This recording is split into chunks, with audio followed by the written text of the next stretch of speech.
What if there was no NBA draft that took place every single summer that put brand new players into the NBA?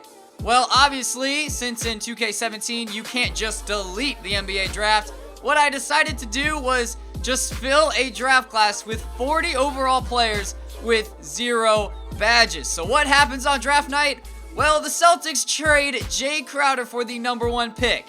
Yes, there is a draft class full of 40 overall players, but that still means that the number 1 pick has some value. It's 2K's logic. Doesn't make any sense.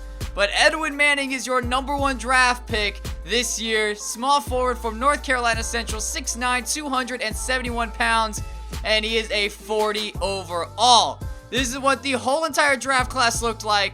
40 overalls all across the board, and you will see that the same names pop up more than one time. I didn't know that you can just copy players into a draft class, like just created players. So my good friend Risk Outlaws told me that. Shout out to him. So that's why you are seeing multiple names there.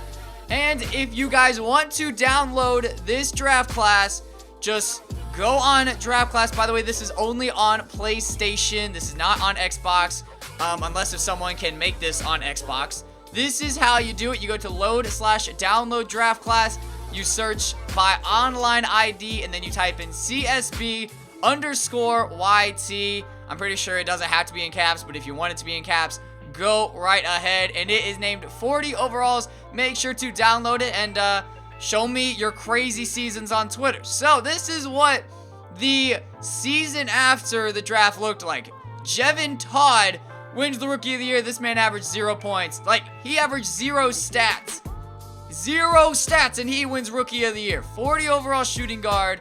He's on the Bulls, and the last time he played in a game was the Rookie Challenge, or the Rookie Sophomore Challenge, whatever they end up calling it now. But look at that. Zeros all across the board, and he somehow wins the Rookie of the Year. Now, for the All-Rookie First Team, there is Edwin Manning 4 times.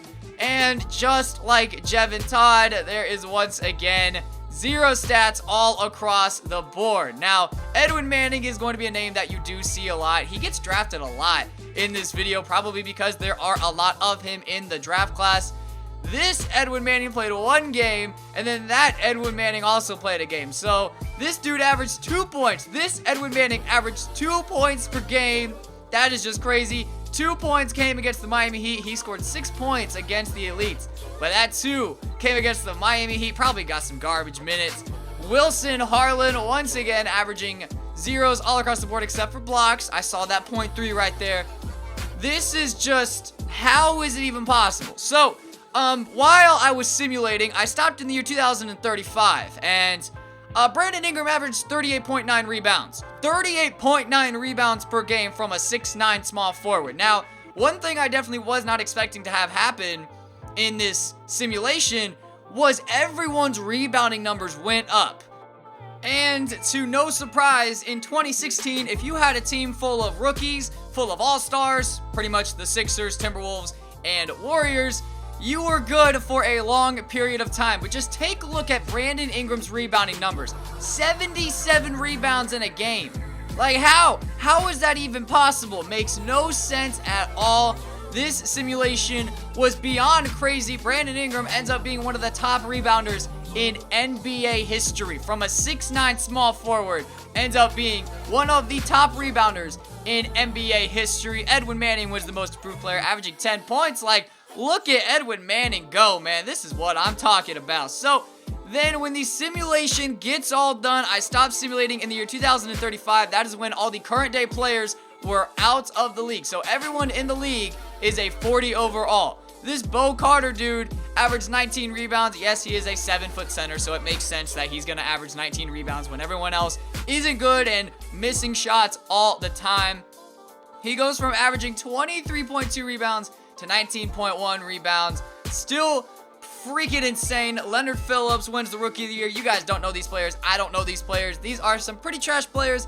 And John Smith wins the Coach of the Year. The Blazers go 61-21 with a team full of 40 overalls. This is what these standings look like. Shout out to the Brooklyn Nets for being the only team to do what they were supposed to do. Now, you would think in a league full of 40 overalls, more than one team would go 41-41 because, you know, every player is the same exact rating. Well, that didn't happen. Only one team went 41-41, and that actually surprised me. These are what the stats looked like. Bo Carter led the league in rebounds. He averaged almost 10 rebounds more than the second person on the list.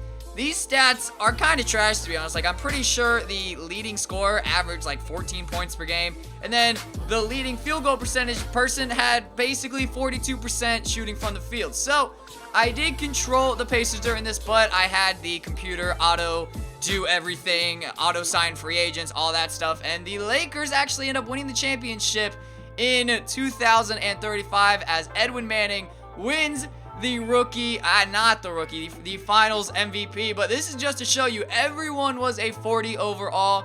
Now, if they have badges, that's not my fault. 2K probably just gave them some random badges. As you guys saw in the draft class at the beginning of the video, nobody had badges at all. Everyone is a 40 overall in this league. I don't understand how more teams didn't go 41-41. I don't really understand that, but this is kind of the most interesting part of the video in my opinion.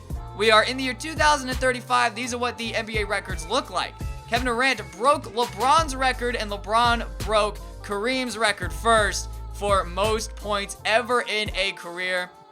Not really too surprising that Kevin Durant broke it, to be honest. Kareem still holds the record for most field goals made. Steph with 4,824 three-pointers made. Free throws, yeah, that's important. But look at the rebounds. Wilt Chamberlain in today's NBA has the record with 23,924. Brandon Ingram, a 6'9" small forward, has 28,236 rebounds for his whole entire career.